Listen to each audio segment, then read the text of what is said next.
Welcome back to another episode of the Like a Brother podcast. Yes, sir. This is my brother Josh, My brother Anwar. aka Wheezy and the Wizard. Wizard. And we are live from my mama's basement, man. We back with another episode. This is Seven. eight. Seven. This is eight. It's 8? This is eight. You sure? I'm positive. 100%? I'm 100% positive that this is eight and it's coming out in January. Is it? And we got another one that's dropping on the 30th of December. Dang, bro. So this is 8. But what we just shoot yesterday? Yesterday was 6. Right. So Yesterday was 6, but this is 8. How are we on 8, bro? Because we filming 7 an hour and a half from now. Oh, so you're flipping topics.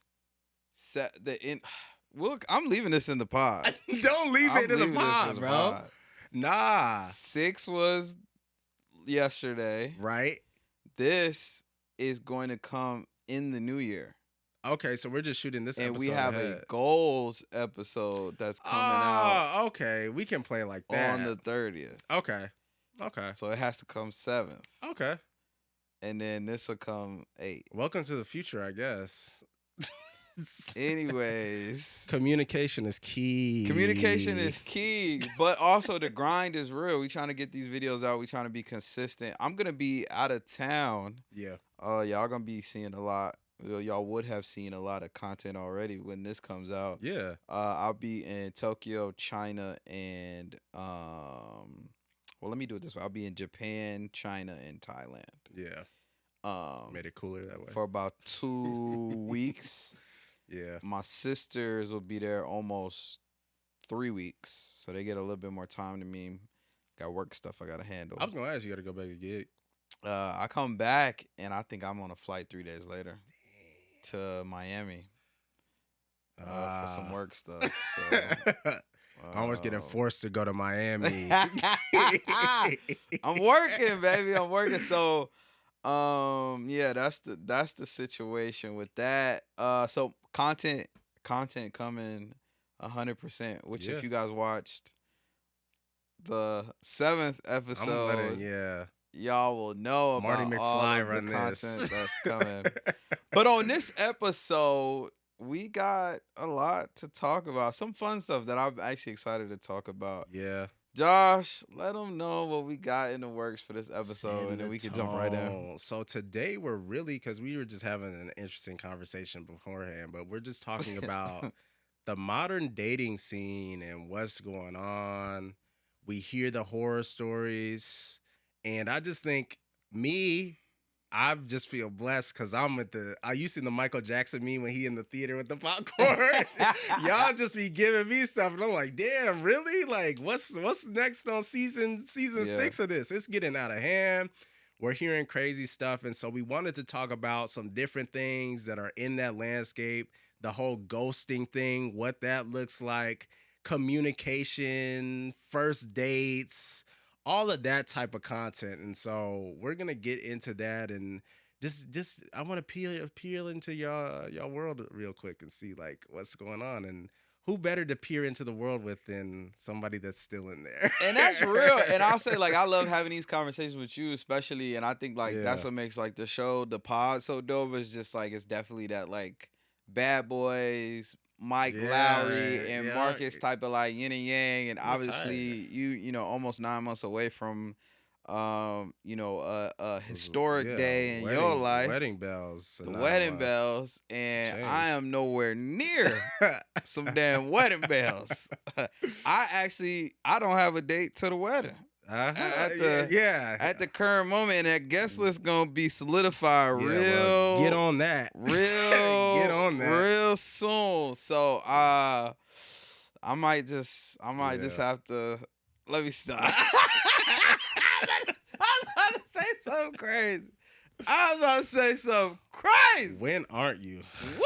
I was about to say something crazy. When aren't you? Yeah. But Don't cancel us yet. I thought that this episode was fitting because I think that like there's definitely pressures from social media society, everything like that. You hop on the gram, somebody getting married, you hop on the gram. Now, like, the way TikTok is so like expressive, and you get rewarded for, I don't want to say oversharing. Maybe it's oversharing. I have a weird opinion. We'll say vulnerability. Like, I'll say vulnerability. I don't really know what oversharing on the internet is yet, because but that's actually what I'm getting at. I don't know what oversharing on the internet is, because you're so rewarded for doing it. You get 2 million views and people love you. So did you overshare? It's like reality TV on steroids. I feel like oversharing has a negative connotation. It's like, ooh, that you should, foot insert mouth type exactly. That's what I think oversharing is. So for me, it's weird, like, to see, like, nah, I think the awkwardness is a gauge on that. Like, how you make somebody else feel. That's like, exactly. You're like, all right, like, that's like coworker oversharing. Was Who the Hell Did I Marry? Yeah. Was that oversharing? I mean, did you watch all 50 parts? I didn't know, but I didn't watch all 50 parts. But I've seen enough, and I've seen like recap videos of people basically breaking it down. Yeah, I mean, I feel like if you're out of that scenario now, and you can, get up on social, and do that, then that's not oversharing, especially if it's deaded and done. Now, I mean, I don't have any like tie to that person outside of our previous thing, and unless they wanted to maintain a mutual, type of relationship. For sure. Obviously, they didn't. For sure. She's just telling it. I guess I agree. I be seeing. I seen. She's one of my favorite creators. Her name is Olivia Jones. Okay. She got popping because her grandmother had unfortunately passed away, but she had been, I guess you could say, like, passed down all of her grandmother's like clothing and things like that. And her grandmother and grandfather created a company like Shine and Gem. It's not Shine and Gem, but like old school black hair care. Okay. Sheen, something Sheen, Let or your soul go. Baby, just let exactly.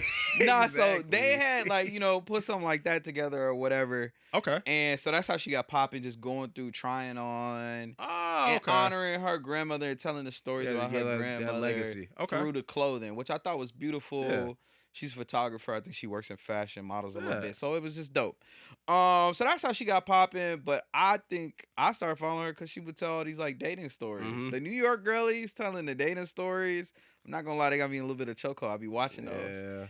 And so I don't know, man. I seen her the other day. She had just broke up with this dude, and it was like a day later, and she was kind of going through her experiences and just talking about how she realized that she did make the right decision. And like she was like kind of coming out of that relationship and was able to kind of be an outside person looking into it. She was like, oh wow, I was really dealing with a lot of BS. Okay. And she was getting emotional in the video and crying, and they was in the comments like, ooh, girl, maybe you need to stay off the internet for a little bit. Ooh, so to your point, how you making people feel, the reaction from the audience was like, ooh, this is a lot. Yeah. Maybe you should have kept this one tucked. When she shares a lot on her TikTok, and they usually be like, all for it, ready to ride. We ride at dawn. Usually it's like more supportive, like, we got you, girl. Woo woo. And not to say they wasn't supportive, but they was definitely like, okay, you could, we don't need to see you. If we don't see you for a while, we understand. Yeah. If you don't make another video for a little while, we ain't mad at it. Yeah. And so then I was like, oh, maybe she overshared there. But that's a pretty far bar. You know what I'm saying? I think oversharing on the internet, with like the spectrum, I feel like it's very okay. Yeah. But speaking of internet, I will say for me, I will say you sound like. I will say when I get in a room and a girl starts talking about, oh, he need to buy me this, he need to provide me that, he need to be, is he paying for it? Yeah. Where the men at that are paying for these things? It gives, I spend a lot of time on TikTok, yeah. and I feel like that's not a real it just doesn't feel real to me. Yeah. And I say that because I'm also gonna say this. I know people who are in traditional provider support, like in those traditional gender roles. I know women who are dating and have dated in those types of roles, and I know men who are provider types and play like, and you know what I'm saying? I grew up in a household that was like that, with my mom being a stay-at-home mother. Like, so I know what the real looks like, what the real version of those gender roles look like. And I'm friends with professional athletes who are millionaires and, you know, pull up on me in G-Wagons and stuff like that and date women and how those roles work. The girl that be, you know what I'm saying, you at the kickback and they talking about, or, you know, I'm on a boat, so you on a boat and y'all popping, you know, a beer, everybody having a drink, and we just talking, and they like, yeah, these, you know what I'm saying, all that sprinkle kind of stuff. It feels very much like internet and not real like life. Authentic. You know what I'm saying? Sprinkle. If you take all the fluff out of it and look at what she's saying, that's real. There are real relationships where they have those those type of situations. I know people. I have friends who have mom and dads like that, right? What they be talking about though, I'm like, that's not really how those relationships this work. Transactional. That's not how the communication is, right? That transactional element to it is not in there. It's kind of weird too. It's weird when you really break down what the relationship is at its core. Like, it's not really, at least in my opinion, about each party's utility in the sense of material things. Like, what are we doing with? That's a part of it, and that's a part of like the growth and the trajectory. But I also believe that should be a mutual thing. Like, we're both doing things and we're both in this role for the greater good of this. If that's how you choose how to roll, it's got to be a greater good attached to it, or a goal outside of yourselves. But to just have the things, I feel like you're getting into a different type of lane now, where it's not really authentic and it's more of like an opportunity. I wouldn't really call that a relationship so much as it's an opportunity to get something. And so if you roll like that, I mean, and you're a guy and you cool doing that, and you're a girl and you're looking for guys that are doing that, then like by all means. But I would just call a spade, and like, you're not really looking for a relationship.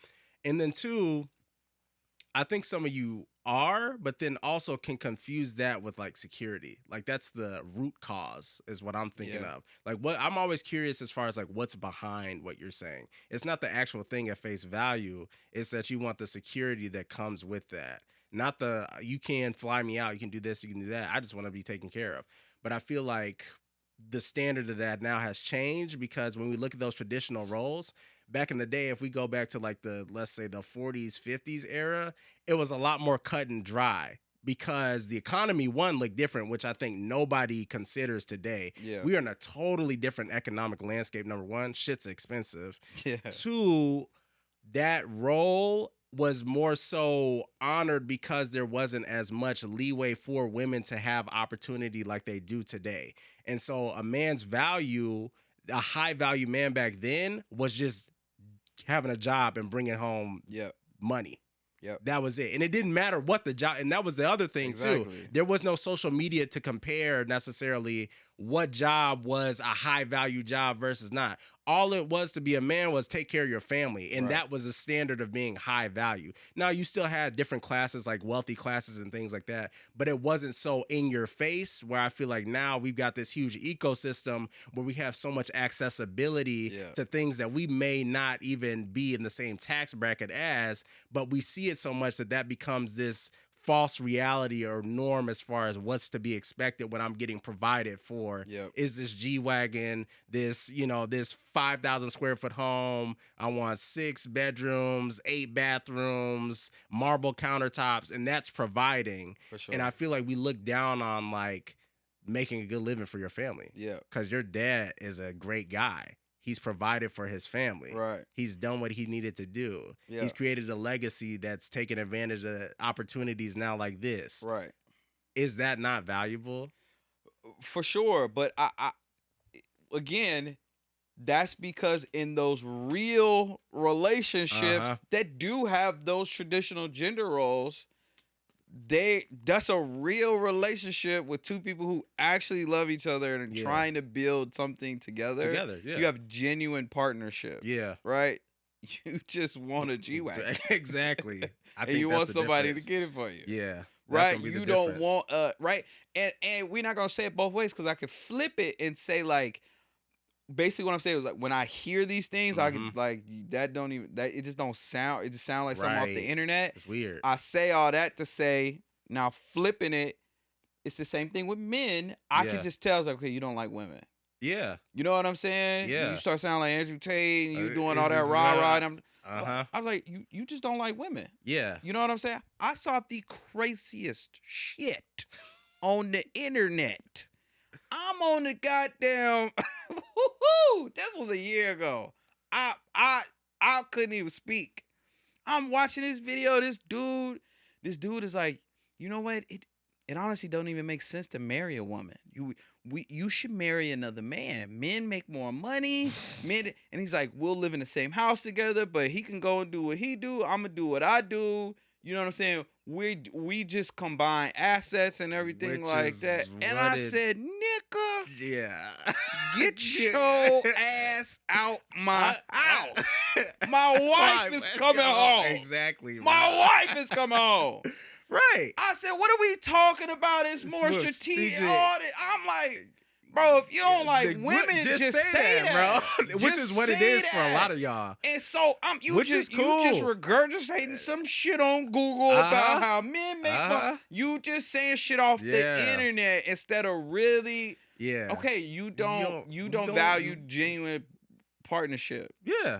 I don't have to talk about the value that, like, we. Yeah. It's just so. Because it's not so new. Much. Yeah, bro.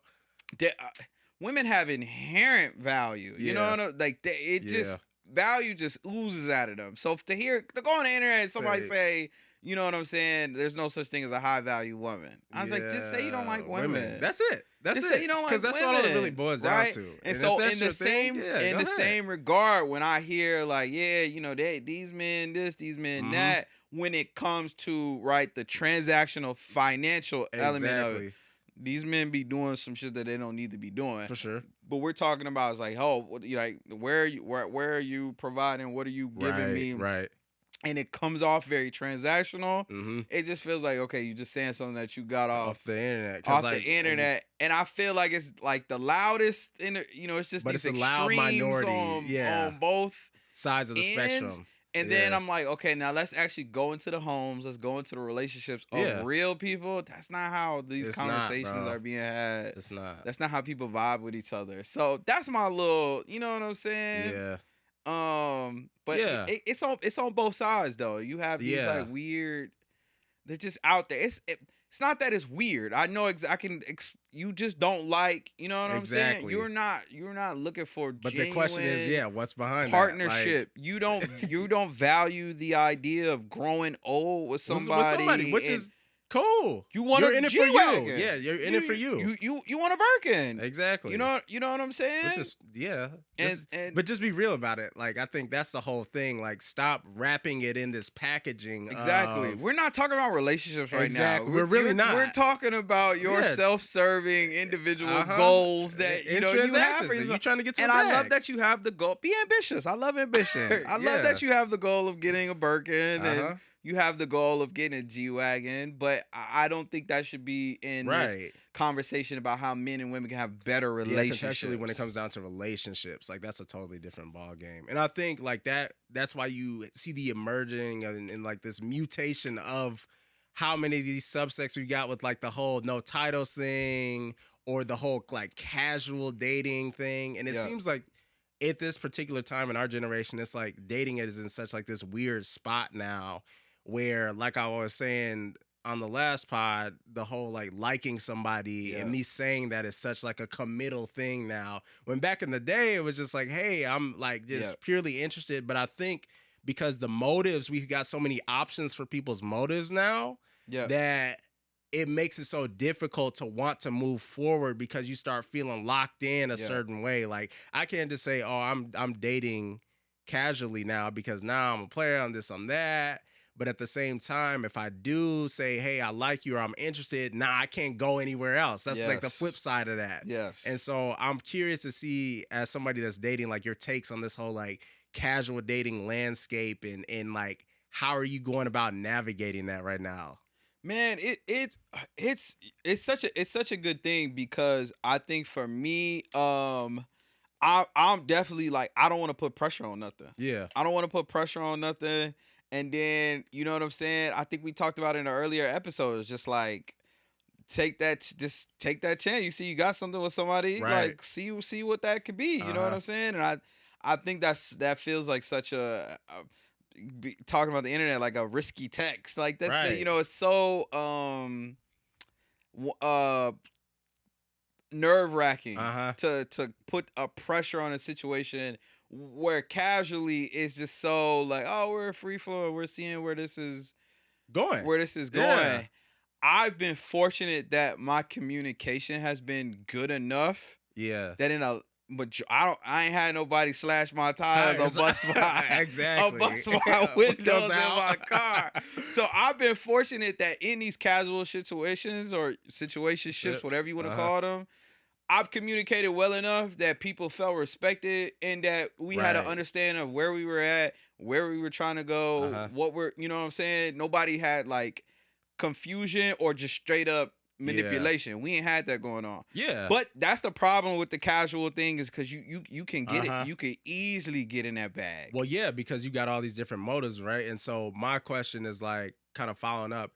How do you go about like setting that communication as a standard from the beginning? And then two, why do you feel like that isn't a norm right now with people? Because it's very easy to do. You can't now. I think what people get confused is like, or where they get confused is like, okay, I may say that and then it goes left anyway.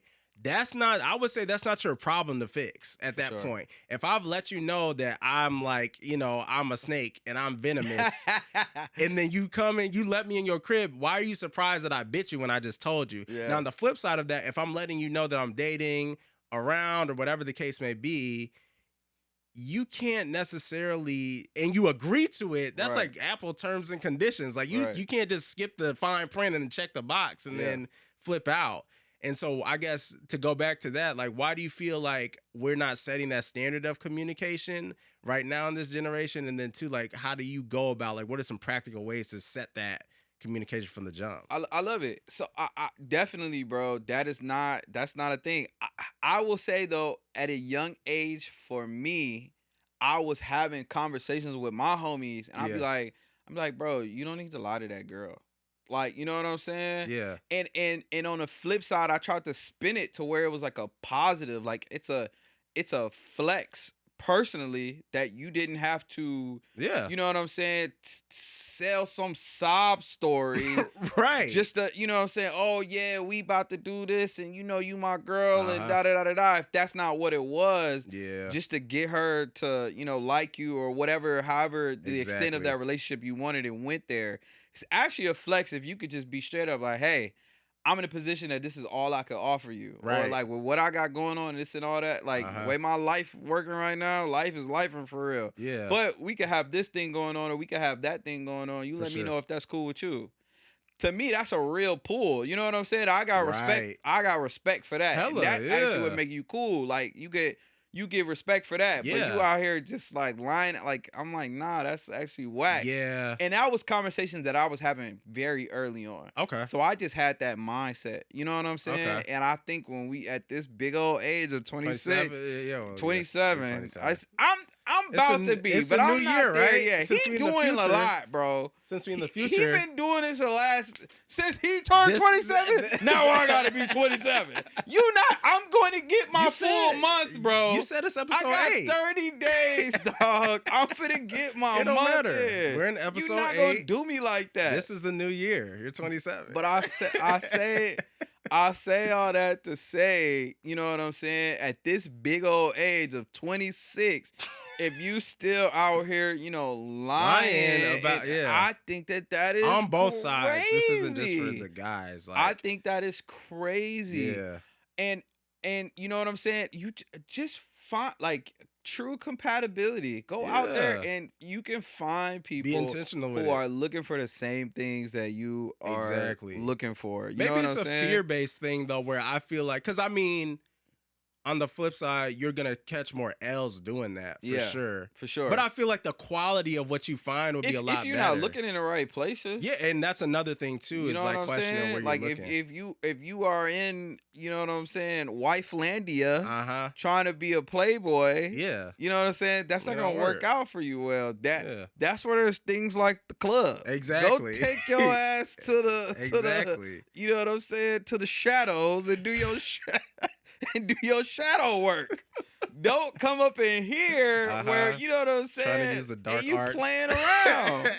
Right. The dark magic. With your neighbor across the hall. It just mind blown. With your coworker. Exactly. Why are you blowing up the spot? Right. Bro? Where you Why are you blowing up the spot? So I'll say for me, I'm just super upfront with it, but that's because I got the comfortability. Like, you know, I've been doing it for so long. I just got the comfortability to be like, if this is what it is, or if this is what it's not, and you know what I'm saying? Because for me, man, like the reason that I try to move like that, well, I've done it and I'm good, and you can see I'm good now. But it's just like, because I would see guys around me and how much work that was. Yeah, especially in college, you got somebody coming out the room. You were always that guy, and I'll just say, like, you never had the appetite for that lifestyle. Yeah, because that was never cool to you. It felt self-inflicted to me. That was never cool to you. I got 30 girls on my phone and I'm running. You have never been that guy. You know what I'm saying? Because for me, like, the risk and the reward, like, what am I actually getting? But I was ambitious enough to where the whole relationship thing was so on the side for me, in that I felt like if I was going to roll like that, I'm threatening the big vision that I've got now. And so because I've got this whole roster and I'm not being communicative about what I've got going on, I think that's the key. You can have it, but just let them know they're on the team. Like, we playing a team sport. And then you find the people that fold into that lane with you. But for a lot of guys, they didn't do that and they had it. And then you were managing this whole thing when you were letting the other areas where I feel like you should be building and progressing and growing and taking advantage of these 20 times is suffering now because you messing around. And you see a lot of like these videos now where they interview the OGs and they're like, that's the number one thing I would have changed. For sure. Was that I was messing up. Like, I was messing around too much. And I was to a fault. And I was just about to say that. I feel like we talked about Iman Gadzhi like maybe once or twice on this pod, but like he said something in the video that was around the lines of like, hey, you know, if you're dating somebody seriously and you're in pursuit of the things that, you know, if you follow him, you're in pursuit of that level of ambition and success as like a young business owner and everything like that. He's like, I think that's a beautiful thing. Partnership is amazing, but if you're just out here wilding, just for the sake of doing you're really wasting your energy and all, like it actually would be a detriment to the things that you want to do. That was a big influence on me. And then I also had aunties and family members that be like, stay away from them girls, don't catch that love bug. And I think that influenced me a lot. And I was extremely ambitious, same as you. So I was similarly situated in that. I think early on it was I don't want unnecessary drama. Yes, that's what I'm saying on both sides. A relationship, I was like, I'm just really ambitious, so it had to be, you know, adding and not subtracting. Right. Like it would have to really make sense for me to go that route. And then on the other side, I was just like, I can't be like my life can't be like centered around the chase and hunt of women. And that's all I got going on. And I feel like we have as somebody whose face is in my, I'm sure we don't have to say the name, but there's somebody that we both were pretty close with in high school and whatever. And I felt like he could have really used some time away from I think he could have really benefited from decentralizing. We're trying to be PC. Women from, you know what I'm saying? His template. Everything. Yeah. He was so, you know, driven by that, and it was just like, I'm gonna go in practice and then girls and then practice and then girls and I'm just like, woo. Exactly. Like, man, you know what I'm saying? I can't keep giving you this homework, dog. For sure. So I think I was able to look outside, look in, and see that, and be like, "Ooh, I don't want that either." Yeah, you know what I'm saying? Hair going gray. And so I think that as well is how you get to the mindset of, I don't want the drama that comes with a lot of these casual situations that I see. I also value relationships and commitment, and I don't want to commit to something that I don't know for sure is exactly what I'm looking to commit to. I feel that. Right? So that puts you in a position where I'm open. Yeah.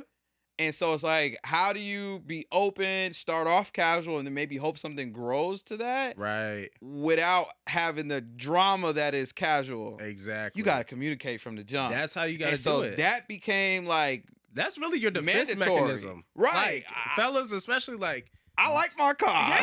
Yeah. Josh could tell y'all a crazy story on his birthday. No, it was a couple days before your birthday when we popped out and we linked up with who, funny enough, we was just talking about. I kept Omar out of county that night. And we not going to talk about it, but you put your hands on my car. Yeah, it was a whole thing. I turned into Buddy was tripping. I'm non-confrontational. Yeah. I'm very much de-escalator. Yeah. I don't escalate situations. But we're not a goofy. I ain't no damn goofy. You banging on my car like that. Hold on. The stiff arm that Josh gave me. I got it. I got it. Just go around. I'll talk to Josh bro. Went and talked to bro and took care of the situation. It was 12 a block away, 3 in the morning. 3, that was another thing. Josh gave me the stiff arm. Like don't go over there, because if you swing on buddy, it's a wrap. He's like, I'll handle. It's a wrap. But I say that to say that I love my car. Exactly. You know what I'm saying? Exactly. I wouldn't want anything bad to happen to my car. We did not want no Good Morning America moment. There's several reasons. And then also, I think it goes without saying, just being a decent human. You don't want to hurt nobody.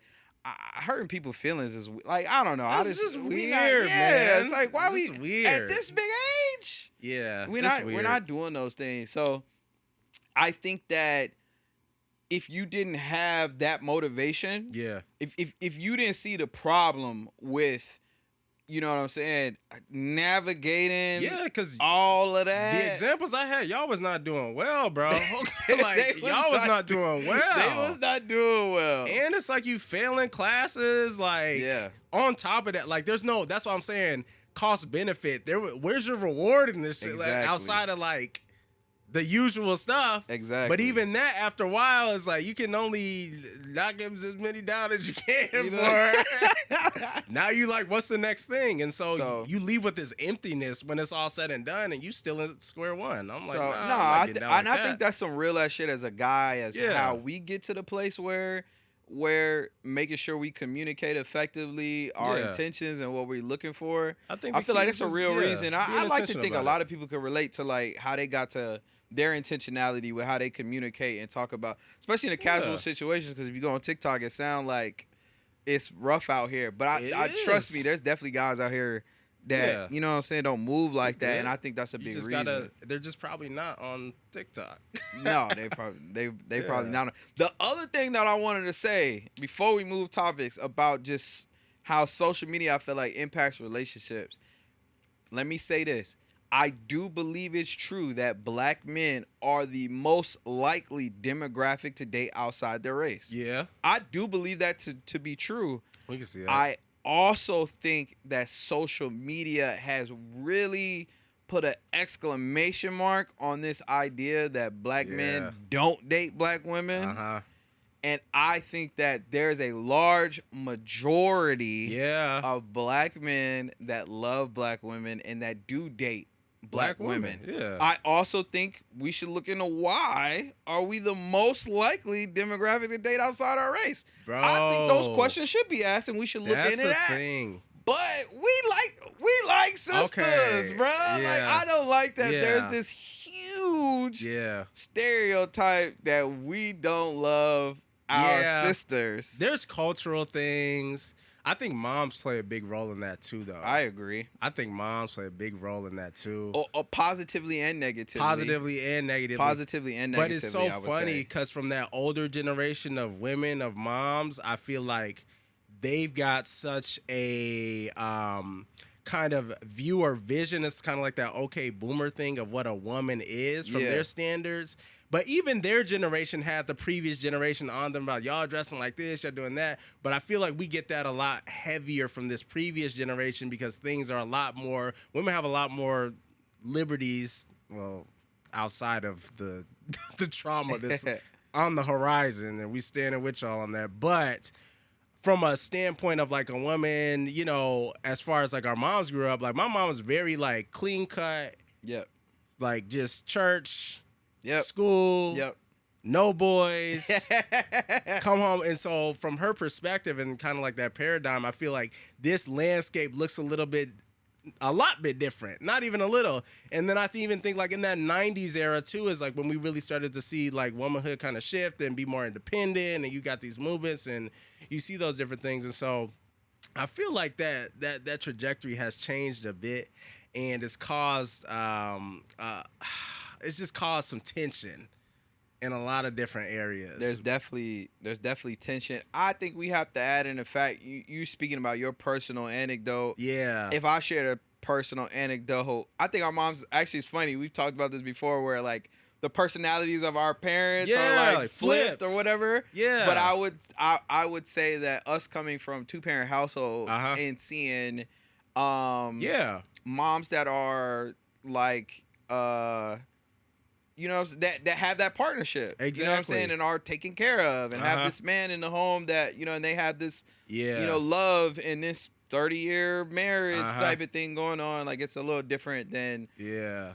There is definitely a large, you know, I don't want to say majority. I don't know the stats on it, but there is definitely a community, you know, a demographic in our community of guys who do have like single mothers and who do have whatever. And so I wonder what stats and statistics would say about those things. Yeah, and how that has an influence on I think the conversation should definitely be had. Yeah. I think that we should definitely put a question mark and figure out what's going on in our community that we're so likely to date outside our race compared to other races. Yeah, because whenever you see like outliers or different, I think you should investigate it. That's just a scientist in me. Yeah. You know what I'm saying? But I don't like that the narrative has just gone like so left that, you know, we talk bad about y'all, we don't like y'all, we don't, you know what I'm saying? And ultimately that's one of the reasons why we started this podcast. Yeah. Because I feel like some of the loudest voices on the internet be just saying trifling stuff, and that's not a representation of us. It's just a loud minority at all. And I would say for me, it's like, my name is Wes. I ain't in that mess. Like, I ain't going to be one of them podcasting dudes. Exactly. And I think we've talked about it. That's hindered us a little bit. Yeah. Because now there's nobody on the mic saying how we actually feel about black women. Exactly. You know what I'm saying? So now you get into these situations where they think all the brothers don't get down with the sisters. Exactly. You know what I'm saying? That's just kind of the trope. And I think that's so. Yeah. You know what I'm saying? Nah, because I know a lot. I got a lot of like close. I have a ton of homies. You know, getting married. We just don't have microphones. Exactly. Because we ain't out in the street in the mess. That's the whole thing. We not clout chasing and doing all that. We at home taking We ain't sitting up here with sunglasses on with the LED room. Let me tell you. Tight ass pants and Chelsea boots in 2025. Talking about there's no such thing as a high value woman. Beaded bracelets y'all be wearing. Beaded bracelets up to the fucking man, get out of here. Killing me, man. You know what I'm saying? Yeah. That is not an accurate representation of the man. You know, holistic, you know, black male community. They just gotta so we had to like take the mic back from that. 1,000%. I think I just be the change you want to see type of thing. Exactly. You know what I'm saying? Exactly. And I was just like, ain't nobody on these mics saying how I feel about and it's just some craziness. Women. Y'all just be they be doing. But once again, a lot of y'all don't like women either. So. Come on. And I think from a young age, I got a track record, man. I was a good student. I got good grades, but boy, oh boy, I know your parents. I know you did. I get in trouble. See all these books? Y'all know what it is. This workbooks over here. Yeah. We used to have a thing in the summer called drop down in the basement. I knew it. I knew it was going to make some homework up for you, bro. In the summer, because we had to be sharp when we got back to school. We wasn't going to forget. No, I was moms. Moms with... But that's why I said his personality. It's flip. That would have been your fault. Oh, he can't kick that door with that hooked on phonics joint, bro. And you better be to the blue level by the end of the summer. Yeah, my mama would have had. My vocabulary is immaculate. We was doing everything. Yeah, bro. Yeah. She made sure we did that little English assignment. What you had to do over the summer. Oh, we was getting those. Where you going? We ain't gonna be that kid that didn't do it. But again, say all that to say, man, like we have a strong appreciation for Black women. Yeah, put an exclamation on that. We love our sisters, and we think they're so beautiful and talented, and like y'all be going off. They add. They always add. They always multiply. You know what I'm saying? And I just feel like I just get annoyed. I understand why that frustration is there. Well, yeah.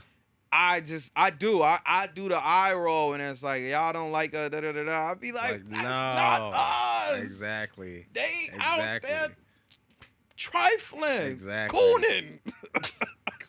They out there cooning. And that's not how we move. And I just need that, on the record. To be known, man. So timestamp it, whatever this is. They out there cooning is crazy. They are though, man. Yeah, man. What you want to get into next? I mean, bro? we covered a good portion. I mean, yeah.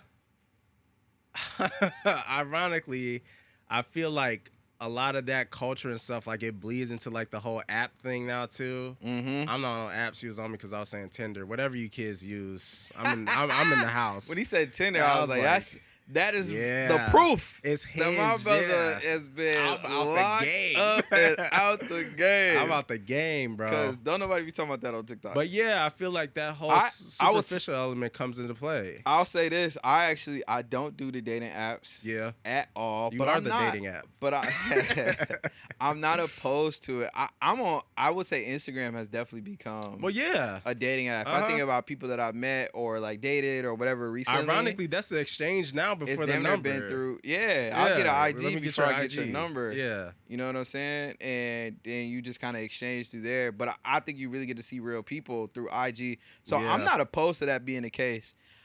Here's the other thing that I'll say. I think that the stigma around dating apps, I came up, not to date myself, like, I think there used to be like a stigma. Like, it was kind of like, yeah, when you're on Tinder? You're on what? You know what I'm saying? That's back in the day. It was I think like Hinge is kind of cool. Yeah. Again, I'm not on it, but from like the TikToks that I see and stuff, they really be like repping it. You know what I'm saying? And the other thing, as the distinguished gentleman that I am, when I do see like somebody on TikTok talking about a Hinge story or talking about whatever, they low key be bad.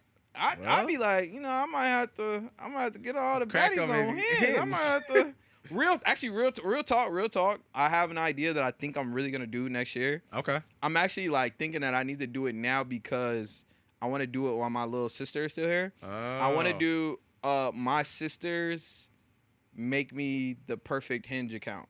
Oh, that'd be dope. You know what I'm saying? And so I have my little sister and my older sister. So they're 10 years apart. Two generations. So these two different, generations, Gen Z and millennial, right? And I think it might be fun to see the like juxtaposition of what Nia thinks is like a good account versus what Imani would think is a good account. I think that helps. And then I don't even know what they would say like my best pictures are or what are they definitely not gonna have me out here bogus lying. But that's the thing why you should leverage they're not gonna have me bogus, but they also gonna keep me honest. Not that I wouldn't be honest, but I think it, you know what I'm saying, they can help tone you down a bit, like, okay, let's reel that in. I'm curious like what prompts they would pick out or whatever. I think it would be a good video, like just on some content stuff too. But I think it'd be curious. What I would love to do, you can't have two. I'd love to make one for myself. Oh, and have them make me one, and compare them, and then compare which one does better numbers. That'd be good. Like which one gets more matches or whatever. That'd be cool. That'd actually be like stay tuned for that one. A sick video. So I might actually get me a Hinge account and do something with that. But this is something that I probably wouldn't have said out loud on a podcast 10 years ago because there was a little bit of a stigma that like being on dating apps was a little like you weird. You catfish. I think catfish was all a big thing, type of stuff. You know what I'm saying? When catfish was in its prime. But what I'll say with the dating apps is it's definitely made dating a numbers game. Between that and Instagram, it's just like there's so many options. Yeah, I guess with that whole options thing, and I am I don't want to use the word victim, but I'm a product of that as well. That I do have somewhat of a like. There's a billion fish in the sea. Exactly. You know what I'm saying? And so I might not dig my heels into something and be like, oh, let's figure this out. Okay. And I do think I'll get into situations where I'll be like, this ain't working. We're going to keep it pushing. Okay. And maybe if this was 1985, right, I might have stuck my heels in and be like, I'm going to figure this out. So that's my question now. The difference is, I guess, with the addition of social media, how do you feel like that negatively impacts the authenticity in a relationship or an interaction during dating? I feel like it's definitely a little more superficial. One of the questions that maybe I often ask when I go on, like, honestly, not for real. I think almost every first date that I ask, my goodness, I think almost every first date that I go on, a question that I ask is, do I come as advertised? Because if you're meeting these people, like, you know what I'm saying? I'm always really curious about what my like online perception is, and then when you actually meet Anwar, what is that? Like, So it's something that I ask often because I have been told that I look a little stuck up. Oh. Maybe on social media, I've been told that I look like I got mommy and daddy's money. Wow. Which I never thought I would get. Actually, that's a big, that's like, that's a little bit of compliment. You know what I'm saying? Because I ain't come from none of that. Yeah. But, you know, I basically, one of the biggest ones that I got, and I remember this vividly, is she was like, I knew you were going to be fun. I knew you were going to be cool. Okay. I did not expect you to be so deep. Oh. And I think if anybody like knows me for real, like anybody from high school talk, like, you know what I'm saying? They would say I was fly, like I did the fashion thing. They say I had a funny laugh. Yeah. But I think they will also say like I always was ambitious or like always talking about, you know what I'm saying? Yeah. Something. Yeah, you know what I'm saying? I had like deeper, like I was deep. I was always talking about like, and it was authentic because I think anybody from high school would say they had a real ass conversation with me. Because you were like one of the most like naturally curious people that I know. I think a lot of people put like deep as this thing, but I think you just have a natural inclination to be curious about the world, how stuff works. Yeah. And when you live with that type of mindset, it's so detail oriented that it can't help but become deep. But it's not inauthentic to who you are, though. So to think that, people think I'm to think that my online presence could give surface level. Yeah. When that's definitely, and on a first date, you'll quickly realize that I'm actually deep. You know what I'm saying? It definitely is like, oh, wow, like people could be perceiving you one way or the other. The other thing that I'll say is like, I think a big reason why maybe I'm not on dating apps is because I think I'm, for like lack of a better term, like more lit in person. Mm-hmm. But I play to my strengths when it comes to dating. Like I'm not like the thirsty nigga that's just I'm not the thirsty guy that's the I think we're on some real stuff with this podcast thing. I really just be talking. Yeah, we talking to y'all, but he talking to me. I try to be a little bit more, cleaned up. We don't need. I have like a swear jar in my head, right? So I'm trying to keep it clean, especially because I know family members will listen and everything like that. So wow, I didn't know that. Let me tighten up. That cardigan is a liar's cardigan. That's crazy. Let me tighten up, man. I'm about to lose my train of thought too. What was I talking about? You were talking about. I was about to go crazy. Losing your train because I lost it too. God, dog. Hold on, let me think, bro. Oh, this is bad, bro. This is the first time this happened on the pod. Episode 8, and this is where we at. That's good. That's good numbers. Yeah, 1 for 8. Yeah, that's good numbers. All right. I think that I was talking about the first day. Yeah, coming across as superficial. Coming across as superficial, and I was going somewhere with that. With being deep. About being deep. Come on, I'm throwing you oops. I know you're throwing me oops. And I was talking about how playing to my strengths when it comes to dating. And so I don't think dating apps are for everybody. If anybody is on social media and women are looking for guys or they're talking about what they're looking for.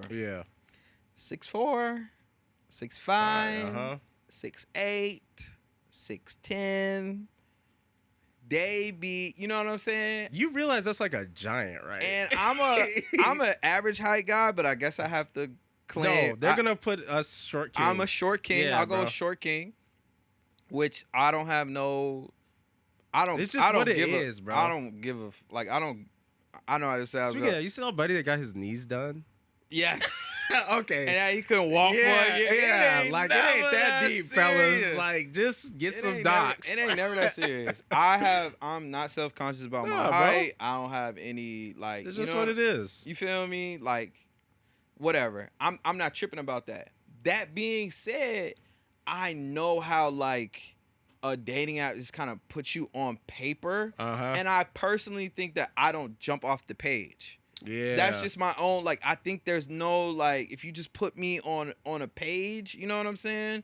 I don't know if I think even like a name like, I'm very curious. What are the statistics on having like ethnic names? Right, my name's not Jordan. My name's not Derek. My name's not. My name is Anwar. Like, if someone just swipes and sees an Anwar, is that a positive or is that a? So I say all that to say like on some real shit. Like, me on paper doesn't jump off the page and really give what I think it gives in real life. That's crazy. Maybe I'm patting myself on the back and I ain't as lit as I think I am in real life, but I personally think me on paper, 5'8" Anwar. Yeah. You know what I'm saying? That might be all that you really see for real. Right. Which I guess you got to get creative and, you got to really put time in your your account to get it popping.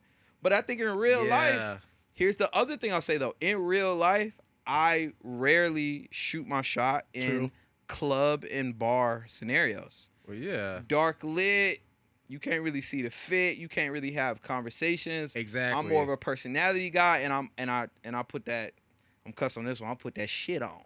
You know what I'm saying? That's what. You know what I'm saying? Those are right. I have freckles. A lot of people tend to like those types of things. When it's dark, you can't really peep the things that I think make me jump off the page. Yeah. So bars and clubs, I play to my strengths, and I just admire from afar and enjoy my time with the bros and my homegirls, and we just have a good time. You know what I'm saying? If I see something though, I'ma say like it's. I'm like, I gotta say something. Yeah. But it's rare that I'm like trying to holler and do all that. I'm a real I'm not the thirsty dude in the DM. Like I'm real low key. You know what I'm saying? Chill guy. But a kickback. I'm just a chill guy. Exactly, bro. But a kickback, right? We got the Uno car, somebody on the grill, we on a rooftop in the, you know what I'm saying? Sorry, I just had a thought about something. This guy. You know what I'm saying? You know. We getting our little kickback vibe on. That's a scenario where now it's more intimate. You can, Exactly. Yeah. It's usually a darty, a little day party vibe. You can see the fit. We brunching it, and all that type of vibe. That's something where I like, all right, boom, I'm gonna get my rocks off. Like if I see something like for real, like I'm gonna just I'm gonna throw some shots out and see what the vibe is. Right. Like an engagement party, you know what I'm saying? Oh sheesh. Oh, okay. You know what I'm saying? I bring my Melion Dor apron. And I bring my, you know what I'm saying, all my mixing. And, you know that's what I'm just saying? Who my I cook best up friend a couple is, bro. drinks.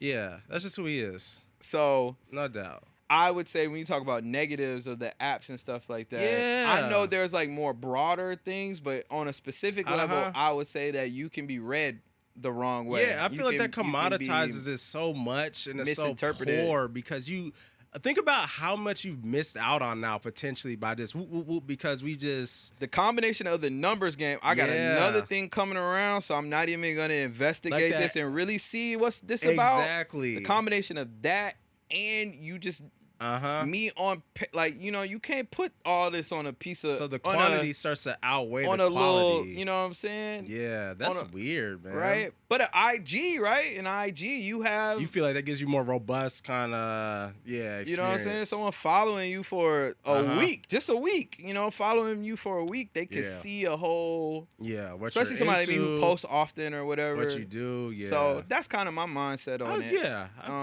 I feel that. So I don't know. Yeah, no, that makes sense to me. Man.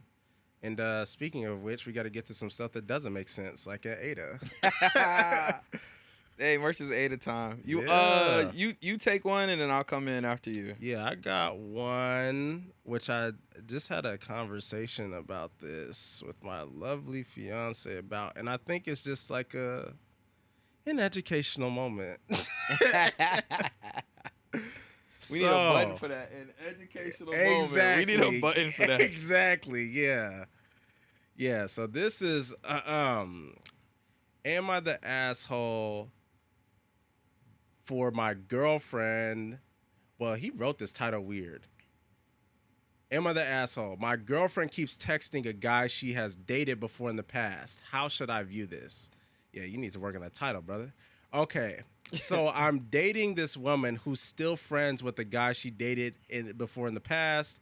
They weren't serious before and dated briefly, according to her. I still see he messages her, and she talks about him to me. Side note, it's been about 6 months of dating, and we haven't really had a talk about boundaries or real good talk. Red flag number one. See what I'm talking about. This shaky foundation can't build your house on sand. So good, we haven't really had a real good talk about what it takes to be committed to one another. Which is weird for 6 months. We kind of just have been dating, but spend a lot of time with each other, knowing that we are just dating each other. We kind of just indirectly make hints about what we think this relationship should be. So these two message each other back and forth, and she's constantly bringing me up. But she also sends selfies to him, videos of activities that she does like ballet, and mentions that I think she looks great and does great at ballet, and mentions that I think she looks great. So she's bigging him up to the other guy. He also says nice things to her too. She says she likes a guy's perspective on things when she's dating, and I believe she has also mentioned things we go through to him, and that he would take my side on things. She doesn't have a lot of family to talk to and likes to hear from the opposite sex's opinion on things to help. This guy has made an attempt recently to hang out with her, and she mentions that I don't think that I would like that. He understands, and yet she still messages him videos of her activities, and they seem quote-unquote friendly. Maybe that could be a convo starter. I also have seen deleted messages, though, which raise an eye, but to me it seems like they haven't met up with each other or did anything. However, I don't know how I should take this as a sign she could possibly be interested in this guy if we don't work it out. I mentioned to her before in a subtle way that I don't talk to exes because it could be for a guy's way to befriend, and that could lead to seduction. So what do I do here? This is the educational moment I was talking about. Yeah, because apparently for some ladies, I'm not going to say all, but for the ones that I interacted with, and I was having this conversation with my fiance, y'all don't really get the whole lying in wait thing. And the whole that's my brother, that's my friend type of guy vibe. And I'm telling y'all right now, for guys, 90% of the time, I'm not going to be absolute, but when there's a will, there's a way. And I've been in those scenarios. I'm sure you've been in those scenarios where sometimes the next best thing for a guy is to just be adjacent to the situation. If I can't have her, it's not that I can't, it's just I gotta wait this thing out. And so you'll see like the whole kind of thing on social media where it's like, oh, I can't believe I told him about my breakup and he tried to kiss me. Like, he's been waiting on it. And so I know the whole conversation around, can men and women be platonically in relationships as just friends? I feel like that's a very difficult thing for guys. The reason that I say this is because there's two different brains going on. I feel like for a woman, being the object of pursuit, not objectifying, but just a scenario, and for example's sake, when you're being pursued, their power, the superpower of the woman is the selectiveness of it. I get to pick. Right. And so when a woman puts you in that friend zone, and I've been there too, and that shit hurts, fellas, I know. But being in that friend zone, she can legitimately put you in that, and that's all you're going to be to her. Right. But for us, it's just a knock on the chin, and it's like, oh, I got to shift my play a little bit differently. Yeah. And so over time, and that's the key too, time takes time, you got dudes that'll wait a year and be like, oh yeah, you coming to him with the problems. Like, I see the thread that he's running right now, talking to him about your relationship. Like, those are all red flags because he's looking for chinks in armor now. Yep. And so he's in the perspective where, okay, I'm going to fill in all these gaps. Yeah. And if something doesn't work out, that's my player, my maneuver in. But I'm curious to hear your take on like the whole lying in wait thing and how girls seem not to like get that whole like 1,000%. I thought you were my brother. I'm gonna give a slightly different scenario. Something that I experienced. I had a girl that I was talking to. We still keep in touch, but we're in two different states. Yeah. So we still keep in touch. When I was talking to her and we were in the same city, I introduced her to a couple of my homeboys, and we were all hanging out and everything like that. She'll hit me up every once in a while, ask me how I'm doing, or she'll call me if, like, you know what I'm saying, I work in sports, so if something, right, oh my God, were you there, da-da-da-da, we'll talk for a little bit. Okay. And she'll say, oh, you know, so-and-so checked on me. And I'll be like, oh, okay. You know what I'm saying? And I know what that is because so-and-so has constantly, since he met her, been like, man, that one was cold, bro. You need to, bro. She was, bro. You need to. He ain't never told me that he keeps in touch and that he hits her up, but he's told me that she cold and that I tweaked and that I should have. You know what I'm saying? Exactly. And so I say all that to say, if you know, I feel like that's an easier one to digest and clearly see, like, there's some interest. Exactly. If she was like, come through to my state and woo, would I see bro on a flight on the Snapchat? You know, maybe I would. You know what I'm saying? Maybe you would. Right? And so I say that to say, right, the only thing between her and that guy is her putting the friendship on it. Exactly. This dude is my homie. And it's open. You know what I'm saying? You know what I'm saying? She's not my girl, right? So in that situation, that dude ain't got no loyalty to the guy. You know what I'm saying? Exactly. And it's whatever it is. It's whatever it is. And that's another thing that I was explaining is that this isn't a lying in wait where it's an active pursuit. Right. It's also an opportunity that presents itself. Yes. And so it's not the fact that, oh, every dude is Joe Goldberging you and got the hat on and watching you change in your New York apartment. It's not that. It's just the fact that, oh, if it happens, then, oh, yeah, it does. Because we'll see it like in movies, all the best friends sleep together and then they're like, oh, yeah, we're never doing that again, da-da-da. But it's just the opportunity, I think, for a guy. And as long as it's there, it doesn't have to be immediate, ladies. That's what I'm saying. Like, pay attention, but don't be surprised. Like, oh, so, like, never say, a quote I've always heard is, I think my pastor says this, never say what you never would do. just like, never say what somebody would never do because you just don't know. Like, if it's an opportunity from my experience, just being a man and a guy for 27 years, if it's there, it's there. Sure. If it's there, you know, and something happens, yeah, something gonna happen. For sure. So I would say that I do think men and women can have platonic friendships because I do have some. Yeah. But it's a platonic friendship not only right because the woman has put the friend zone on it, right, but because the man has also made the like, this is my friend. Like, I'm committed to that. You know what I'm saying? But that's a difficult thing to do. But I'm saying for that, in this situation, yeah, how does he know that that guy also has the... He don't. You know what I'm saying? Right now, he don't. He's in the friend zone. Yeah. That could very much be true. I'm not denying that. You know what I'm saying? He's in the friend zone. Yeah. Right? She's saying that he is. Let's hold that to be true and say that he's in the friend zone. Yeah. Is she in the friend zone? And that's where the line gets blurred. And that's the difference. And I think that it's like, you can put me there, but you're not in my friend zone. But that's how relationships work. They're two-way streets. Exactly. They're two-way streets. So in my situation, I do have a lot of platonic friendships. Yeah. I think if you look at me holistically, growing up, you know, my dad worked. Yeah. Stay-at-home mom, sister. I grew up with my auntie as well for a period of time. So it was me and 4 to 5 ladies in the house till like I was, I don't know, 8 or something. Then it was me and 3 ladies in the house. You know what I'm saying?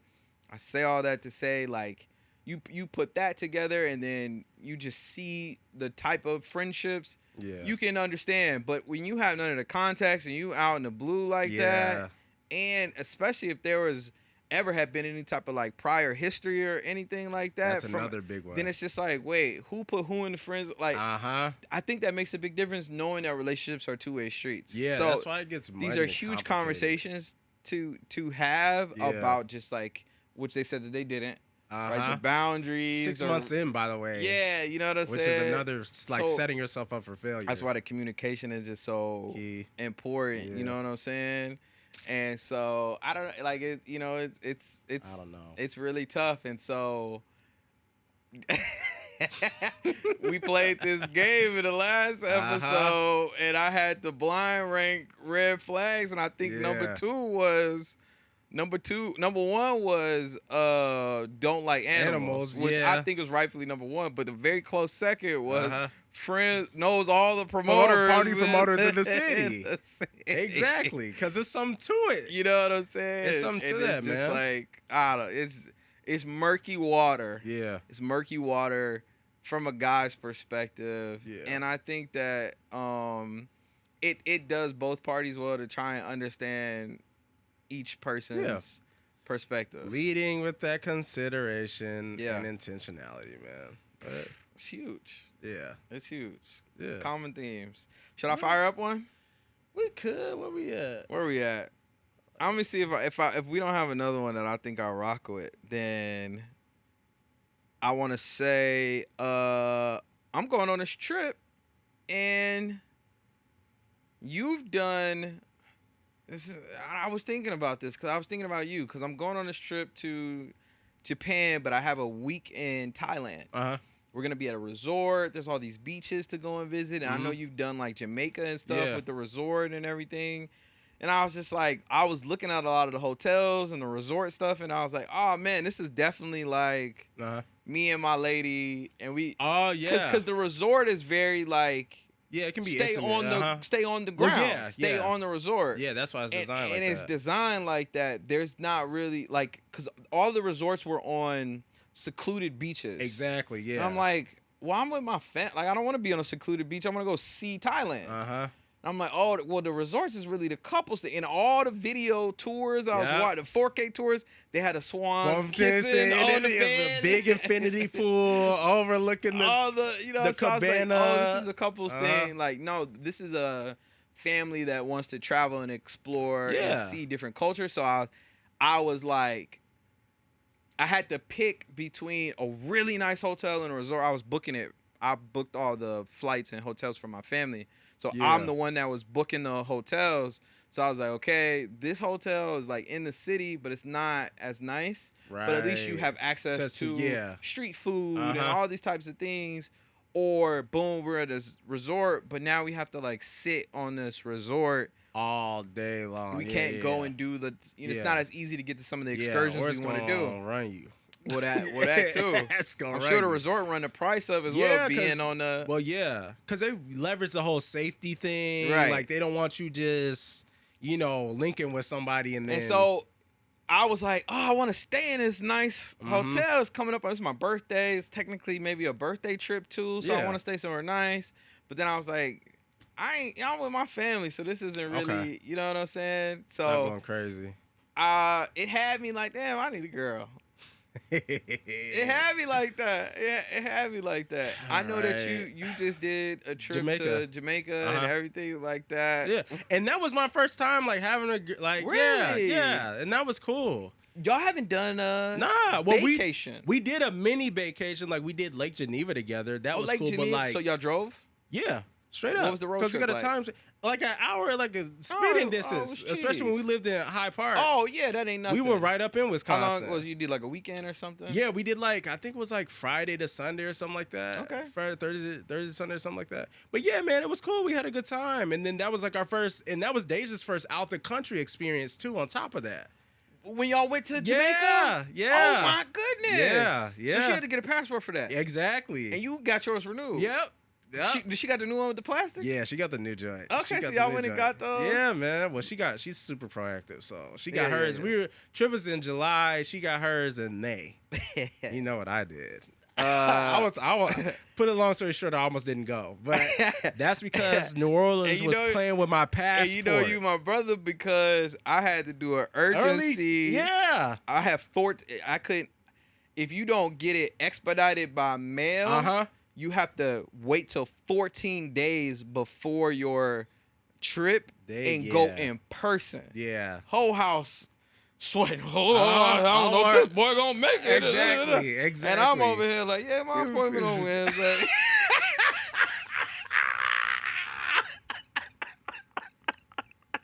They like, when's your appointment? I said, guard your loins. Exactly, because y'all might be going on by yourself. Because y'all gonna be flipping the hell out when y'all hear it's on the 22nd, and I fly out the 30th. I was like, I sent that in, but I wasn't hella late, but they were just, it was so weird because when you send in the old one, because you got to put that in the mail. Yeah. I thought I was Gucci because they sent my old one back to my address. Meanwhile, they have lost the new one in the mail. Oh, so I'm sitting and we are literally like 2 weeks out and I'm going back and forth to I could have got some gumballs on the phone with New Orleans so much. Wow. They telling me that now you got to go and now you got to fill out this form to cancel it and then get the new one sent. Like, it was ridiculous, bro. So that would have had me on edge. Yes. When it's out of my control.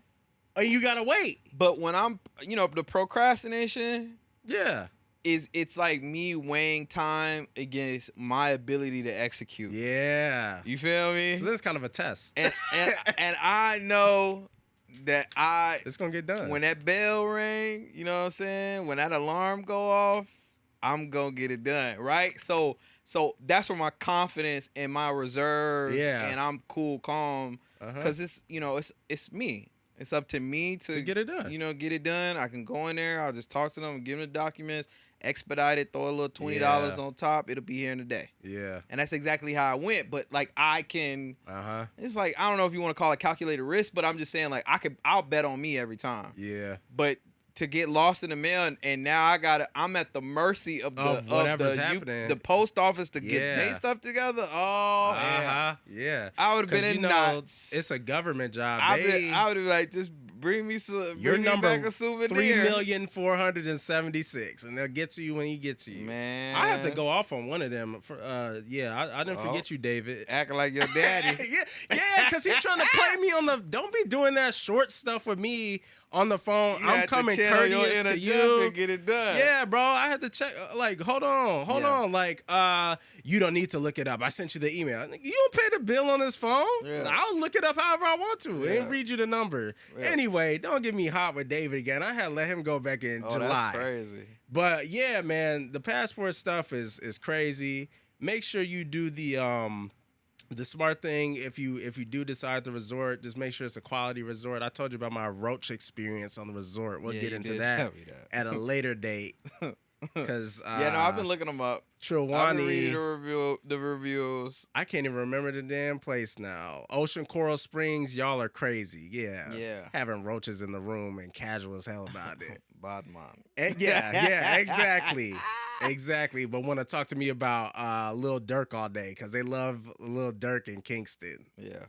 Oh, King Von too. Oh, yeah. They love Von. Chicago getting worldwide. That's Look crazy, at that. That's crazy. But yeah, this is great, man. No, this is a fun episode. Call it a wrap. Appreciate you guys for watching. Make sure y'all like and subscribe. Too, yeah. And we're doing the ADAs and stuff, but too, we want y'all to like send stuff in, man. Like send like scenarios, situations, like we'll try to like get perspective on it. Like I got a call scheduled. Someone got a story for me. Oh, so okay. But they said they can't text it. They got a call to tell me. So hopefully I can remember it well enough to verbally transcribe it. We'll see. But yeah. Say all that to say, we want that. Hit us up, man. We want that. Flood the DMs. Let us know. We'll give you. We don't know everything, but we gonna damn sure try to help y'all. Like that's just what it is. That's right. Episode 8 in the books. We'll see y'all next time. Peace.